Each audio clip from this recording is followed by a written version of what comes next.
From Le Castellet, we welcome you to the Formula Regional European Championship by Alpine. It is time to go racing for round 5 of the season. It is race 1, and after a chaotic qualifying earlier on, it leaves us set for some motor race coming our way. Okay, let's start off with running you through the grid. It's Freddie Slater on pole alongside Matteo Di Paolo. Then it's Ashke Bora in 3rd, Michael Belov is in 4th, Pedro Clara starts in 5th, and then we've got Taito Kato, the driver who will go from P6. Yamakoshi is in 7th, and then it's Evan Chilter in 8th, Nikita Bedrin is in P9, and then it's Jin Nakamura in 10th. Kanato Lee is in 11th, and Enzo Deligny is in P12. It was earlier on a wet qualifying momentarily with Group A. It caused a lot of chaos with a damp circuit. And then it's Rui Hengye in 13th. Jack Beaton is in 14th off the road a few times earlier on in qualifying. Ricky Liu is in 15th. Rashid Al-Daheri in 16th. Nant Howard Birnbachti starts in 17th. And Giovanni Maschio, the driver who will have his 50th start tomorrow, is having his 49th today and will do so from P18. Dion Gauda starts in 19th. And then it's Tim Gayhardt for Santolok Racing going from 20th. Great to see him back as well in the championship. Dorian Pans in 21st, Edu Robinson in 22nd, Edward Borna is in 23rd, and Arthur Agata is in 24th place for G4 Racing. So he's alongside his team, and all 3 teammates are together as well. We have Ekemans in 25th, Zachary David is in 26th, and then in 27th place is Vesilaho and Zachary David, who had a big crash earlier on in qualifying as well. That was the big storyline that took place earlier on today in that session, and he unfortunately will find himself starting all the way down in P26. Unfortunate stuff from him there. But as we bring you up to the commentary box, as you can see in the commentary box, my name is Omi. Delighted to be with you once again for FRECA, and alongside me right to the bottom of the screen you can see Wes. Hi Wes, welcome to FRECA once more, and well, it's not clashing with an F1 weekend, so it's one of our main focuses this weekend. Yeah, that's right. It's one of the very rare weekends where we don't have F1 on. It seems like we have it just about every other week. But yeah, so we can focus entirely on Formula Regional, and a little bit later on today on the first round of the Euro. Well, what was Euro 4 is now called E4. And I believe there might be a staller on the grid. We've got yellow flags waving in the background of shot there. Can't quite tell who that is just yet. We'll be sure to let you know. But yeah, as the cars move forward on their formation lap, very, very interesting qualifying session to say the least. As you mentioned earlier, Omi, Zach David was just in all sorts of problems. He had a very clumsy incident with Ian Eichmann's in the RPM, losing his front wing, and then a little bit later on just lost it on the damp stuff on the main straight coming down towards the chicane, and just buried it in the tire wall, breaking a second front wing as well in the process. So yeah, his team not very happy with him, and we can now see that the staller on the grid, yeah, that's Nikita Bedrin. Unfortunately for him, he had a great qualifying session up in 9th. He will not be starting there now as the marshals push him away. It looks like he'll be having to start from the pit lane. He will indeed, and that is such a disappointment for Nikita Bedrin, who was looking to be a contender in this race. Unfortunately, that chance is going to fade away from him. And, well, that is quite a disappointment for Nikita Bedrin. It's not always been the season that he would have wanted coming into this year.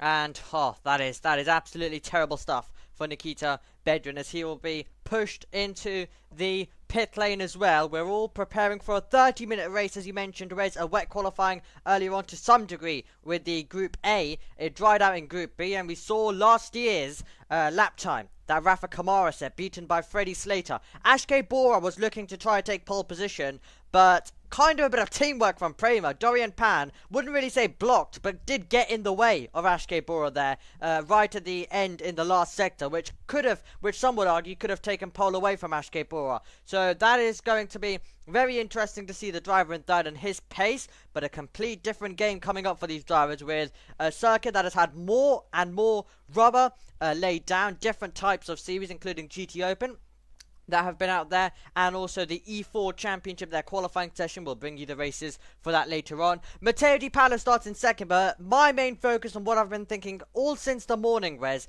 ever since we got this grid, is our top two in the championship, who are separated by nothing, are the top two on the road. Yeah, that's right. We're in for a great time of it going down into the first corner. Of course, anybody who watched last time out in Hungary will know that Matteo Di Paolo able to retake the lead of the championship from Freddie Slater. He had two great podiums, and yeah, it seems like, although we were thinking at the start of the year that Slater might run away with it, the Italian driver Di Paolo in that Trident is seemingly able to take the fight to Slater. So we're in for quite an interesting year. Yep, there is 4 points separating Matteo Di Paolo and Freddie Slater at the top of the standings, and we are definitely getting to the possibility of it becoming a two-horse race from this point. Enzo Deligny, a bit of a poor qualifying from him. He's third in the championship, and then it's Pedro Clara, the driver, who is in fourth. Evan Gilter is in fifth. And that is your top five as we head into this race. Are the championship standings going to change? Is Freddie Slater going to be able to take the championship lead? Or what is going to happen? Is Matteo Di Paolo going to be able to bounce back? Well, it is time to find out. Here in the Formula Regional European Championship by Alpine, we have 3, 4, 5 lights. And we're racing in France, in FRECA, with a great start for Freddie Slater. Immediately going to the wheel tracks there will be Di Paolo, the top two in the championship, heading down towards the first turn. Di Paolo has a look round the outside, but maintaining the lead is Freddie Slater. Can they all make their way through the first turn cleanly? Belov up to third position as Ashke Bora drops down to P4. A great start for Belov, and he's still having to defend, as there we also are going to see, going on the attack, that is a great getaway coming in from Tata Carter, trying to go on the attack, but lead maintained for Freddie Slater out in front. Great start from both of our leading two drivers there. Di Paolo had a decent go at trying to make it past Freddie Slater, just not able to get it done, as one of the RSGP cars goes over onto the blue runoff area. Yeah, I think that was Jin Nakamura who was the driver off there. Look at that defense. Belov having to go all over the road to try and maintain third position. And Tata Kato has different ideas to that one. He's immediately trying to go on the attack. That is Beren Bakti attacking Giovanni Maschio, the driver with the most retirements when it comes to FRECA. And he is doing his best to try and stay in this race and not add to that list right now as we go side by side through Scene Corner, and this is a really tight battle. That's Kanato Lee, who is just ahead of, we have Ricky Liu, who's just ahead as well, and there, meanwhile, we have Maschio trying to get up the inside of Jack Beaton, so Beaton possibly heading backwards, and Beaton's off the road in the background as well, so it's been quite the aggressive opening lap, but luckily the walls, Wes, aren't as close, meaning that the drivers can go off and get away with it. That's true. Yeah, the runoff area isn't the best for tires, but as you said, yeah, you can get away with a mistake or two. Jack Beaton as well didn't have the best of qualifying sessions. He had a spin or two in the damp conditions, but yeah, he's hopefully he's able to make it a little bit further up the grid now. Currently running in 20th place. Yeah. He is indeed. That's Jin Nakamura to the inside line, and Nakamura trying to find a way by, and he's actually defending as well. Pimenta Deligny, meanwhile, on the attack. The driver that we mentioned sits third in the championship coming into this round. Could be under threat if he doesn't improve, because you've got Pedro Claro, who is running higher right now. He is in P6 at the moment. As we look back to some of the racing going on, Peugeot with a late launch there. To the inside he goes, and it's getting really, really tight further back. Is also trying to find a way through is Tim Gayhards as we battle our way by. But the drivers at the back absolutely delivering all of the action at the moment. As Biren Bakhti's involved in the battle. Taita Carter has a chance to take P3 once more, but once again Belov placing the car absolutely perfectly. Taita Carter trying to become a bit inventive with the lines he takes as he attempts to get onto the final spot on the roster. Yeah, great battle from the rookies there. running at the... Oh, and damage there for one of the RSGP... No, excuse me, one of the RPM cars there as going through Zine corner. This is a great battle now. Around the outside. That is...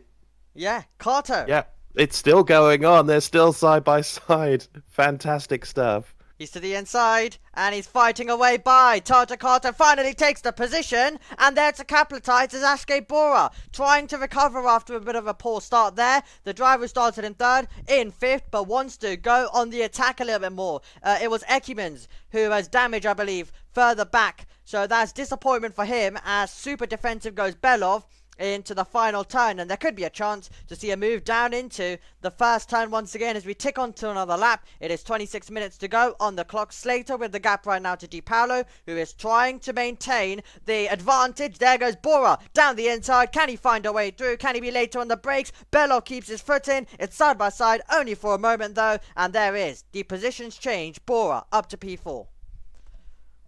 Yeah, decent defense there from Mikhail Belov, but yeah, it was Bora just able to surprise him up the inside. Great move there from the RSGP car. Yep, fantastic stuff to be able to fight away by at the moment, and they are all still making their way through, and that will surely be a trip, and it was a trip into the pit lane for Ekimans, who was the car we saw with damage. Okay.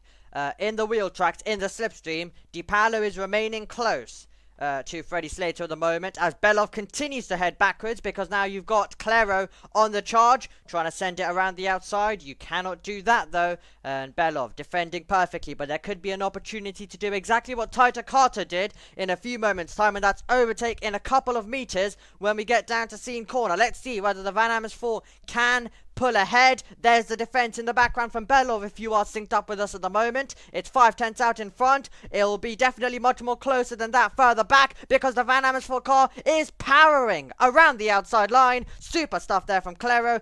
Position he needed to make very quickly, because Belov is really struggling with race pace at the moment. Yeah, and that's a very tricky move to pull off there. As you mentioned, I think Belov, even at this very early stage, seems to be struggling with tires, or maybe something else going wrong inside that CL Motorsport car. But now he's got two more Van Amersfoort cars, as I think that's Evan Gilter trying to recover from a poor qualifying session. He's currently down in 8th place. He is indeed. Over the line we go, down to turn 1. Of course, it's Bello defending, and you've got Yamakoshi, who was looking for the latest of late lunges to the inside. It could leave himself vulnerable, because you've got Gilter there to capitalize as well. And Yamakoshi doing really well, I think, to start the season. But it's all action right now at the moment. Round the outside goes Deligny up against Gilter, and that was always going to be off the road there for Deligny, who will have to rejoin, and will be side by side. He'll use the momentum up against Jin Nakamura to actually keep that position on the circuit as they make their way through. So very interesting as he rejoined there. And now we look back to this battle, and it will surely get a bit interesting, whereas down the Mistral Straight. Oh, most certainly, yeah. Deligny, as we know, very aggressive driver now. But we've got Gilter just in front, and remember, he was we thought he was going to be a championship contender, but unfortunately Gilter's championships just faded away as the season's gone on. But he's still a very talented driver, and we'll see if he can defend now from Deligny. Yeah, Gilter started the season with 2 podiums, including the race win that he had on the second race in Misano, and then it all faded away from there, unfortunately for him. But he's a driver who will be looking to still get more podiums and contend as well. That is wide stuff. as Jin Nakamura looks to see whether he can attack. It is side by side between the two teammates, only for the second though, because we are in the third sector here in France, so he's waiting for the opportunity, and that will be a battle that will surely continue on to the next lap with Jin Nakamura trying to find the improvement. As we bring it round the final corner, he takes the wide line to get better traction, to take the widest berth possible, to give himself the best chance to get through into turn number 1. It can really sometimes get tight there. And talking about it getting tight, we are off the road there with Kanato Lee. The ART driver has come to a halt with 21 minutes and 40 seconds to go. Yeah, that's such a shame for Lee now. He was only running in 22nd. He was surrounded by rookies, unfortunately, and he appears to have come off the worst for it. Yeah, hopefully he can get back going again. He was struggling to find a gear by the look of it. Yeah, so Lee's race not going too well at the moment, unfortunately. Yep. I'm looking in the background to see whether Yamakoshi can get past Belov. Yamakoshi, a driver who's been in the top 10 in every single race this season. It has been some campaign by the Van Amersfoort driver. It's included 2 podiums as well, as we have an incident between Ecumans that has been noted at the moment. So that was the contact that we had further back. And of course it includes more contenders, including Nandhawid Birnbakti, who was battling his way through during that incident when it took place. And of course we also have Dorian Pan, who's also been noted as well. So there will be an interesting investigation that will go on there for the stewards to look at. Our first big moment of the race. Kanata, we have Kanata Lee. Looks like he is back running, unless it looks like, according to our driver tracker, he is back running at the moment, so he'll be able to continue. But it's going to be interesting to see whether he can continue. What you'll hope for now, Wes, is a safety car. Yeah, certainly. That's there are small gaps starting to form now, like annoying little gaps where they're just not close enough to be able to, you know, get a slipstream. Case in point now, the one at the front between Slater and DePaulo, which is being maintained at roughly 8 or 9 tenths of a second. Which isn't to say that everybody is unable to overtake now. We just saw the end of it as we switched away. Unfortunately, didn't quite catch who it was though. Yamakoshi. But yeah, a couple of maintain. There we go. Yamakoshi now. Gilter. Great move from Gilter there. Well done to him. Yeah, going through that right-hander. Yeah, so first of all, Yamakoshi got by at turn 1, then Gilter gets by a couple of corners later, and then also moving through is Jin Nakamura, and that's Belov losing a couple of positions, losing 4 places on this lap. It has definitely not been the lapse of dreams, unfortunately, for him. It has been a terrible race. Ever since he got that amazing start, he is dropping backwards, and backwards, to say he's already lost 4 places in basically one sector, Wes. Yeah, that can happen sometimes. You get hung out to dry, I believe the term is, when you get overtaken by one person and then other drivers behind sort of act as opportunists to make the most of your misfortune. By the way, we are running a bit of a different styled stream. We are testing out basically a colored background. So we've always turned it into black and white, any images for our background behind all of our information cameras and everything. But we are doing a test to see whether the color one works. So if anyone does have any thoughts or opinions on it, then do let us know, because it might be a permanent thing that does go ahead from next year. So we're doing a little test for that, just to see whether everyone likes it or not. So do let us know in terms of whether you think this works, or any specific image you could see working. Of course, I will do it across multiple races to make sure that the timings and everything is fair, because I know these timings aren't looking the best sometimes as well, due to some of them are stretched out, some of them are shorter. So we'll do more tests, but do let us know your thoughts on a colored background to see how that looks compared to our usual black and white. We have journeyed our way onto another lap, and now Slater and DePaulo separated by 1 second. So not close stuff between those two drivers at the moment. Freddie Slater, who of course benefited benefited Wes in Budapest from a late issue for Deligny, who was leading the way, and with a few minutes to go, he had some issues late on, and Freddie Slater got that win. But most of all, in this championship, you sometimes have to put yourself in the position to capitalize and get those race wins.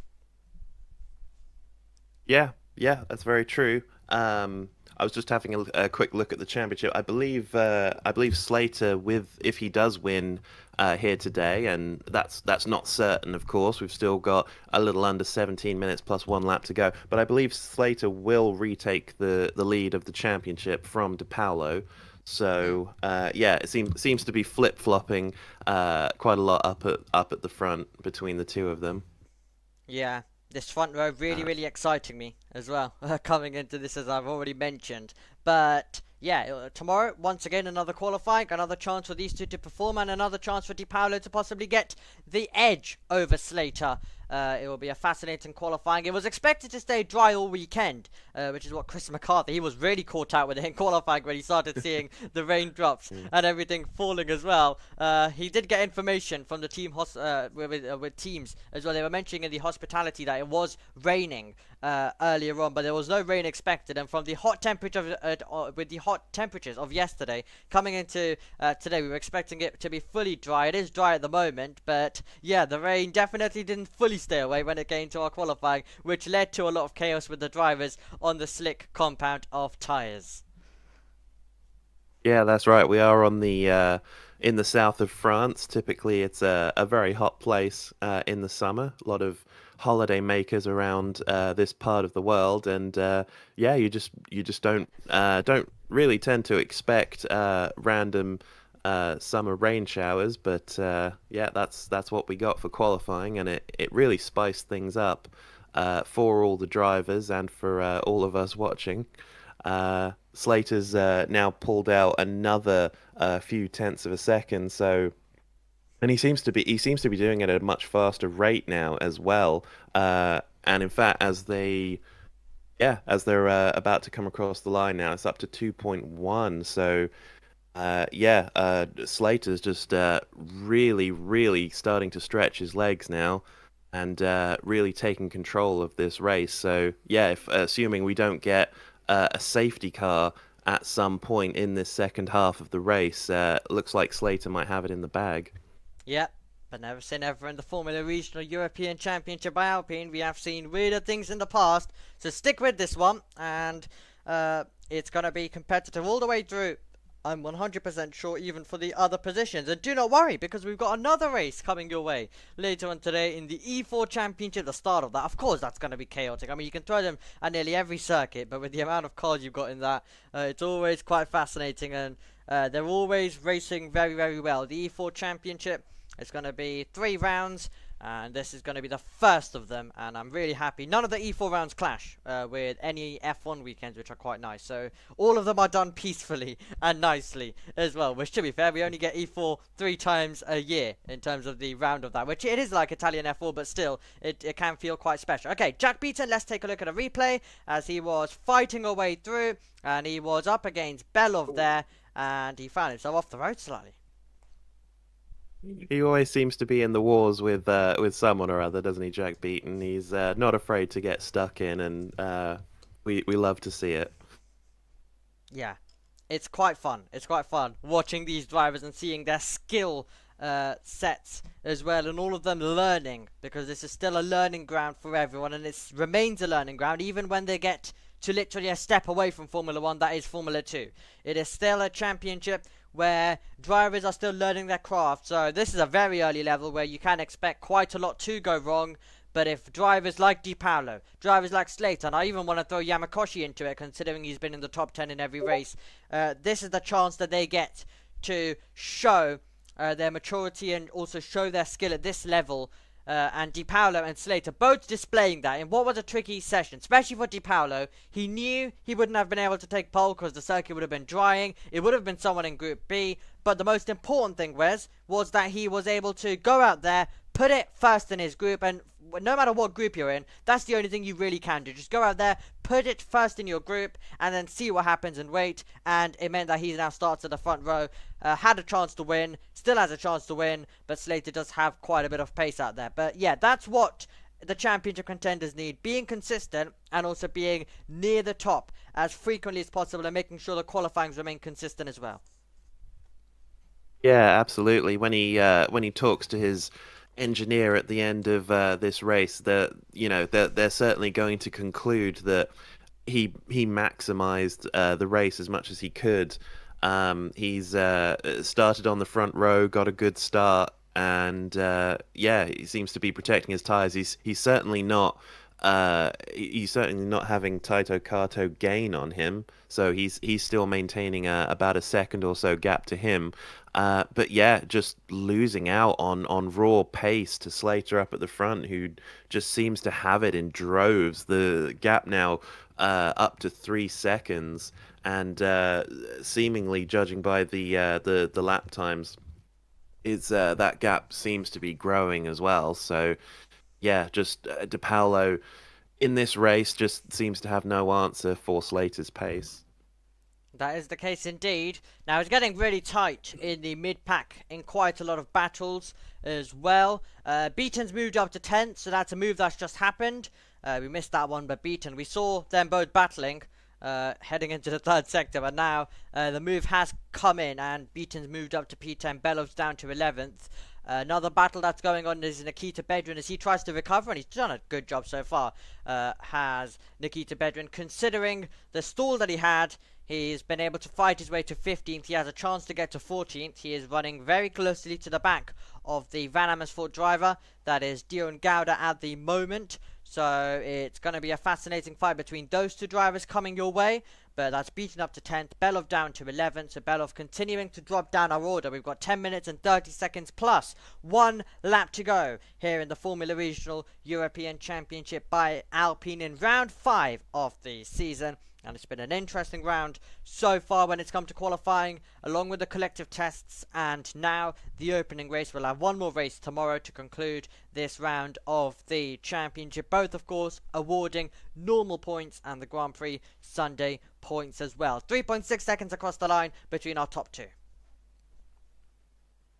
Gap still ever growing up at the front, as I mentioned. So, yeah, Slater just in total control now, and barring any bad luck, seems to, I was going to say cruising. He's not really cruising. He's still pushing very, very hard, and yeah, everybody else just unable to have any kind of answer to the pace of Slater up front now. Gap starting to form up and down the grid. In fact, I think the tightest battle at the moment, and I use that word relatively, is probably between Delingy and Nakamura, and even that is up to half a second now. So yeah, just at this stage of the race, big gap starting to form. Yeah. Matteo Di Paolo, though, even if you might not have the outright pace, I think he is really maximising this season. I think it is fair to say still Freddie Slater, definitely the one to beat. That is the driver you would bet your money on heading into nearly every single round. But at the same time, if we look at the results, Matteo Di Paolo has not had a worse result than P6 this season. That is how consistent, that's how great Matteo Di Paolo has been. Hasn't had a worse result since, other than P6. And he's, of course, had quite a few wins as well. Has had 2 to his name, has been on the podium a few times. But Freddie Slater has unfortunately found himself with 2 retirements to start the year. That is what really has affected him, to be fair. Whereas in terms of this championship, in terms of why it is as close as it is, the points being lost in the 2 rounds that he retired in, which was the season opening race, where he had a great chance to win, and then race 2 at Spa, which some could argue, of course, he would have probably only been able to get a few points, but a few points definitely would still be helpful by the end of the championship. So Freddie Slater having a decent season, but not completely running away with it due to some retirements this year. But that's exactly what Matteo Di Paolo needs to do. It's not always the fastest driver who ends up as the champion by the end of the season. Yeah, that's right. Slater certainly not had a faultless run in this championship, as you said, but he just has that raw speed that even somebody as consistent as Matteo De Paolo just seemingly has no answer for at the moment. At this point, which isn't to say that he has no speed whatsoever. You know, we've certainly seen great results from him, not least of which in Hungary last time out. So yeah, if he's doing everything he needs to do now, but I think if if he does manage to find some speed in the second half of this championship, then perhaps he can start to take the fight a little bit more to Slater. Slater, though, is just is very much a do or die. In fact, the worst result he had all season was last time out in Hungary with a fifth place. But normally he's either like on the podium, assuming, or he doesn't finish the race. So yeah, he's very interesting driver to watch. Want to shout out as well Taito Kato in this race, who he's matching his best result from earlier in the season. He had a third place at Spa. Currently sitting in ninth place in the championship on 32 points. Probably going to stay there, Yeah. even with this result, as he's 9 points behind Akshay Bora at the moment. As we see Gilles Terre now battling the RSGP. He is, and he's battling two of them, because Jin Nakamura is there as well. Incredible stuff. Here we go, down towards turn one. Gilles Terre defending to the outside line. That is going to get really tight into the braking zone. Deligny feeling brave, up against Gilles Terre, but he's going to be out wide though. He's going to have to go through the runoff area. Will rejoin ahead, may have to give back that place, and now as he does so, you've got Jin Nakamura there to try capitalize as well, and Jin Nakamura gets past Evan Gilles Terre. That will be a bit of a headache situation there as they make their way through. Gilles Terre really having to try and do his best to now go on the attack and retake the position. Has a look up the inside there. Does Evan Gilles Terre, but he is going to be back to the wheel tracks behind the RSGP drivers as we look at a replay of these two battling their way through at turn number 2, and they found themselves rejoining the road. Did Enzo Deligny, that battle all coming alive, and after a bit of a lull, the race coming alive. Yeah, I know it's a little bit easy for me to say from here in the commentary position, but I feel like Deligny could have still made that corner. It didn't really have to go across the runoff area, but yeah, the big gainer from that is going to be Jin Nakamura, who and surely Deligny will have to let Gilles Terre back past. Because he would have gained an advantage from going off the track, but we'll have to wait and see how that goes. Enzo Deligny famously tends not to care what the stewards have to say, so, as we saw from his last race in Spanish F4. Don't know if any of you remember that at home, but yeah, Deligny doesn't always play nice when it comes to stewards' decisions. Yeah, indeed. Talking about stewards' decisions, Deligny, the driver who was disqualified in the last FRECA race, that was the one where he was contending for the win-in, and then had those issues, and, well, he was disqualified at the end anyway. It's 5.2 seconds out in front. Gilles Terre versus Deligny is getting quite interesting, and Deligny is about a tenth away, and Enzo Deligny, of course, the driver who won the second race at Spa. We were mentioning it. That was the race where Freddie Slater retired in, but it was the race that Deligny absolutely capitalized.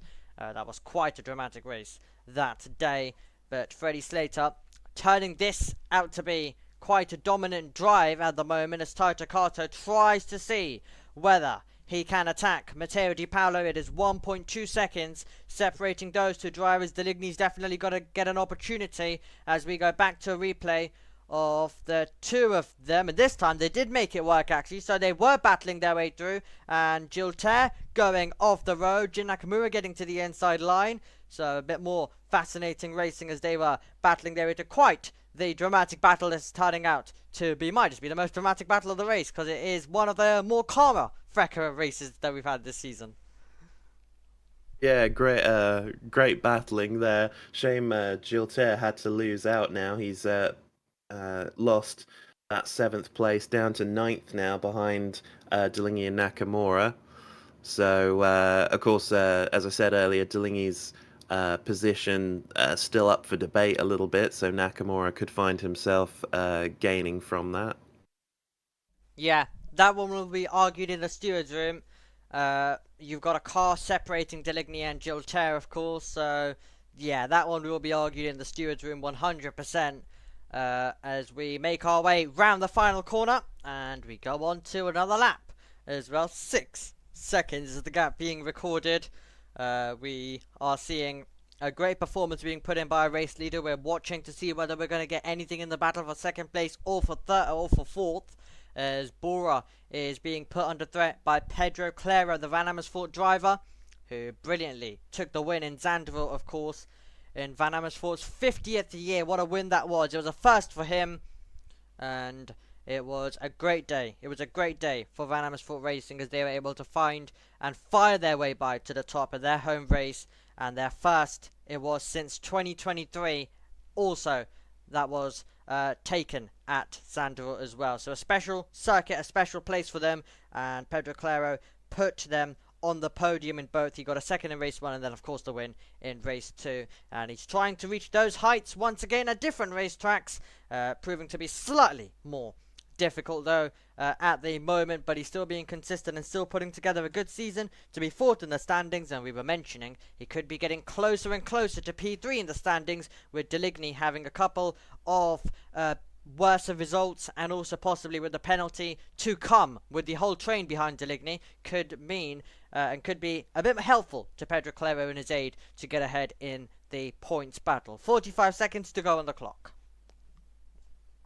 Yeah, that's right. And then one lap after that, but with a 6.3 second gap, not sure there's really any hope of anyone catching Slater at this point. He's still putting in some very, very quick laps, and the cars behind have very, very likely accepted the positions that they're in. Taito Kato, though, still keeping De Paulo honest. De Paulo certainly can't cruise to second place in this race as they come across the line. So looks like there's going to be two laps of this race still left to go. There will indeed, and now Pedro Claro knows this is the moment to pounce. As he tries to get into fourth, he's 5/10 away, or will need to be much more closer than that to have a realistic opportunity. And it is going to be the clock at 0. We're on the penultimate tour. The next lap will be the final lap of the race. And Freddie Slater just trying to extend the gap as much as possible at this stage. But he can relax if he was a normal driver. But it's Freddie Slater. Of course, he's going to push on a little bit more all the way till the end of this race. The checkered flag moment. De Paulo doing well, keeping Taito Kato at bay, so the gap is maintained between those two drivers. But it's the battle for fourth, as we mentioned. That's the interesting one, with Claro closing on Ashke Bora down to the braking zone, the Nord chicane this is, of course, and it will be fascinating to see whether there is anything left at the disposal of the Van Amersfoort driver come the final lap. Yeah, that's right. Doesn't seem to matter whether he's leading from the front or whether he's doing a last to first challenge, as we saw from him in GB3. Freddie Slater just seems to be a talent worthy of rising up the ranks year after year, and I'm very, very excited to see where he's at next year. I would say in all likelihood we'll see him in F3 next year. Still shocked we haven't heard anything about him joining one of the F1 driver academies. I expect we'll see that here before too long, but which one will it be? Final lap of the race. Well, myself and Tom have predicted Freddie Slater to end up at Trident in Formula 3 next year. That seems like a good route to go through, because Prema seem to be struggling. That could definitely be an option as well come next year, but for the moment, enough of speculating. He's just performing brilliantly. He is absolutely driving super well rotating his way through the opening sector here in France. And it's been, well, we've mentioned this season. It's not been completely perfect this season, but I think this race has been perfect. Under no pressure at all. He got a great start off the line, did the Prema man, and then the goal was set to just preserve the tyres in the early stages. The gap remained close. It was 7 tenths, 8 tenths, 9 tenths, and then gradually he started pushing once he knew the tyres would last all the way till the end of the race. And it's going to be another perfect drive that will lead him to the checkered flag. It will be Di Paolo in second. Tata Carter will be in third. Bora and Claro is still not resolved. That could be a great fight coming our way all the way till the end possibly, because the timing board is suggesting that it's separated by only 3 tenths of a second. So definitely attacking range for the Van Amersfoort driver as Slater brings it into the final sector. Bora a tenth away now from Claro, so it is really getting tight between those two drivers. So Claro in P4, Bora in 5th, so that's a switch as well that's coming then at that moment. So the switch has come in as Slater though will bring it right into the final corners on this last lap. It will be another victory for Prema Racing. It will be another victory for Freddie Slater as he will take it right into the final corner on the last lap. What a brilliant performance from the British driver once again. He has dominated from lights out to checkered flag. Freddie Slater takes the championship lead and wins in France. Di Paolo in second place, and then it's going to be Tata Carto who will take P3. Further back at the moment, it looks like Deligny is going to be just staying ahead of Nakamura, but further ahead, Bora retaking P4 ahead of Claro. That was the switch. That was the interesting switch. So Claro got ahead, Bora got back past, and they were battling all the way till the end. Talking about battling all the way till the end, Bedrin to the inside line. That could be contact right at the end of the race as Giovanni Maschio has to get out of it. How is this one going to end? It is going to be Maschio who will come across the line, and it's then going to be Biran Bakhti. What a brilliant fight all the way till the checkered flag. Bedrin, Biran Bakhti, Gouda, Pan, Zachary David, Borna, Gayhards, Robinson, Ekimans, Ruihenge, and Kanato Lee. And it all happened at the end, where it's all of it taking place at the end. A great battle for fourth and a great battle further back, but a dominant drive from Freddie Slater. Yeah, that's right. I kind of wish we were watching the action down the back, but yeah, I understand that we have to have a look up front, and the crowd certainly liked all that battling at the back now. But yeah, another win for Freddie Slater, and as I said earlier in the stream, he should be taking the lead of the championship after that, and he waves to the crowd now. He is going to be overjoyed at that dominant display. Yep. Dominant display, and yeah, I do wish to some degree that we were watching those battles, because that was ludicrous stuff. We caught it right at the end. Bedrin nearly going into the side of Giovanni Maschio. I'll be honest, I got there and the timing board was completely different to what the actual order was visually on the circuit, so we had to then improvise and go from there. That's how much it changed from the third sector to the final few corners. That was remarkable. Right, here's your result then. Provisional result: Freddie Slater the winner, Di Paolo in second, Tata Carter third, Ashke Bora fourth, then it was Claro, Yamakoshi, Deligny, Nakamura, Gilter, Beaton, Belov, Maschio, Liu, Bedrin, and Nantaro Biran Bakhti. Those drivers at the tail end of that order, completely going absolutely wild. They knew that those were the final moments of the race, and they took it quite literally with some fantastic battles. Gouda in 16th, Pan in 17th, Zachary David, great to see him actually even being able to race after the incidents he's had and the front wings that he's had lost in qualifying. He's in 18th, Borna in 19th, Gayhards in 20th, Robinson, then Ekimans, Ruihenge, Kanato Lee, who had a spin, and then Agita, Aldahari, and Vesilaho. Those were our two retirements from the race, and Agita can also be considered a retirement because he was 13 laps away, and so was Kanato Lee. He came into the pit lane as well and retired. But yeah, that was ludicrous stuff at the end. That was remarkable to watch and see how that one unfolded. But yeah, as I mentioned, Wes, when we got there, the timing board was completely different to what the order was. They were absolutely scrambled. That's how much positions they all changed by the time they got down to the final corners.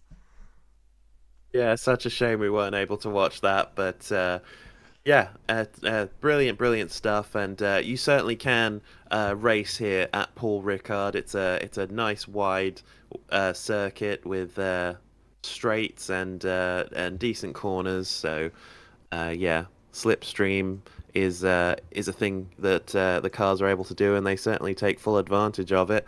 As we see Freddie Slater now getting out of the car, overjoyed, and he's going to go and congratulate his team. He will indeed. It will be a special moment for him, along with, as we mentioned, the entire team down at Prema.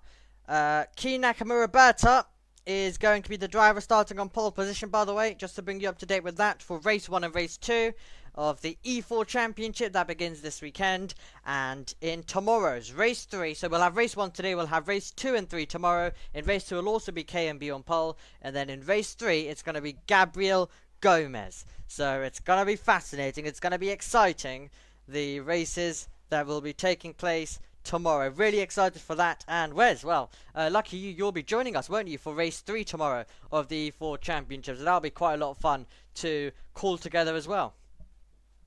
Oh, very much so. Yeah, definitely looking forward to that. It's a big grid, and with a lot of opportunist drivers, so it's going to be absolute chaos, no doubt. Yeah, well, we're talking about Wes joining us tomorrow. He'll also be with us for the opening race later on today as well. So do not worry about that one. But yeah, KMB on pole will be trying to replicate exactly what Freddie Slater did. Looking forward to the start of the E4 Championship. I really hope you are all with us for that as well. We've got all of our timings in terms of the streams all being scheduled as well. So all is okay, all is good. With that one, you can make sure you put the notify function or whatever that works on YouTube, that thingy as well. Definitely get that. Make sure you like and subscribe as well as we go back and take a look and review our race highlights from this contest. A great start, as I mentioned, for Slater.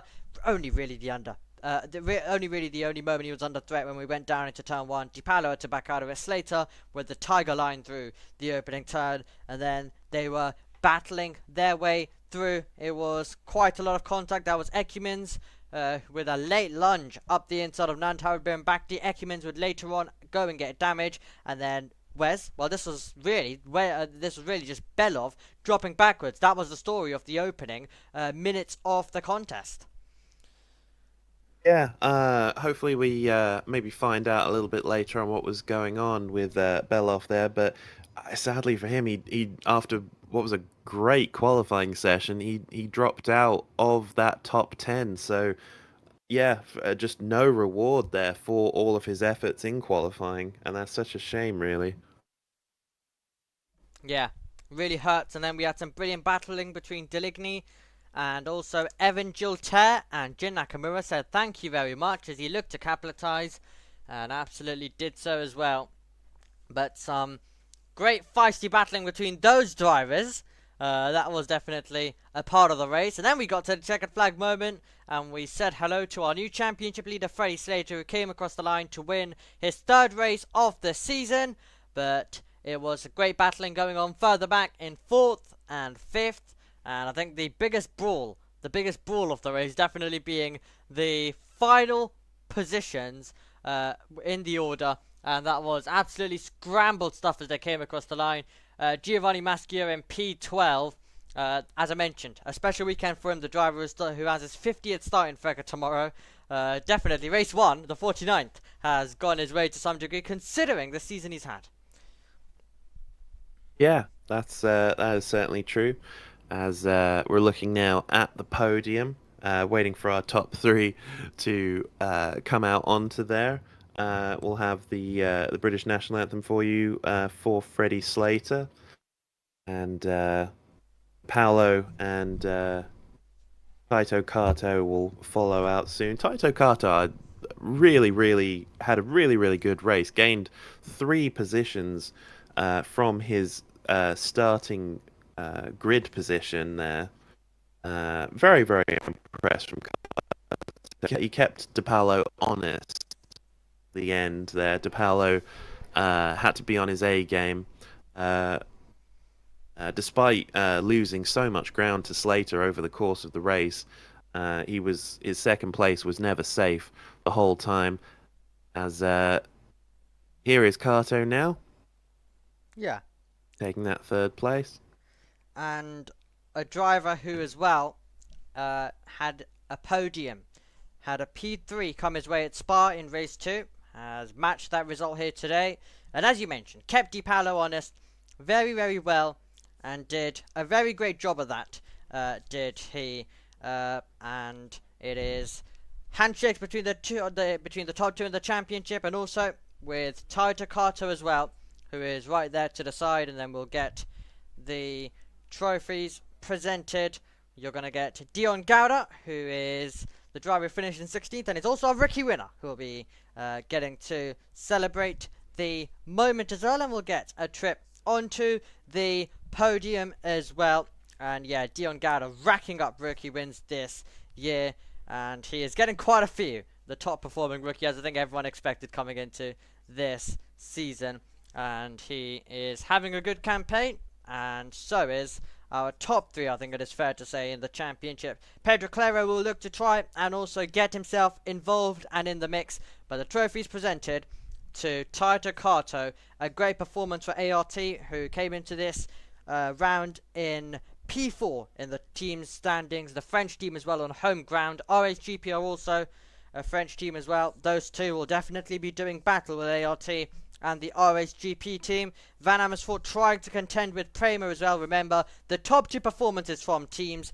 are added to get our team's championship, because of course all the teams have different amount of drivers, so the top two results from each team are the ones that get added on, and that puts together our team's championship, which is led by Prema Racing and Freddie Slater assisting that case. Okay, time for the national anthem here of Britain.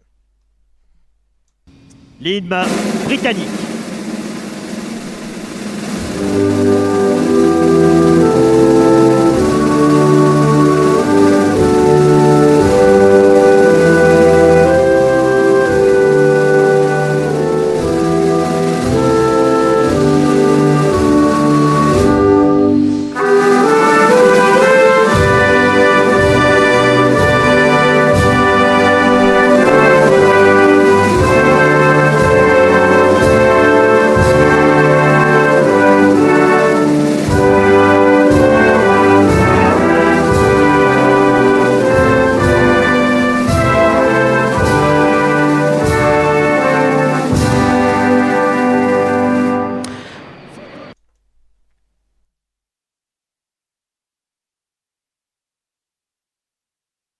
The national anthem of Britain there, and with Freddie Slater, the driver, ending on the top step. Celebrations for him, celebrations for Prema. Matteo Di Paolo has a bit of homework to do to try fight back, and Taito Kato continuing to be consistent, and Dion Gauda continuing to rack up rookie wins. That's your story from race 1 here in France.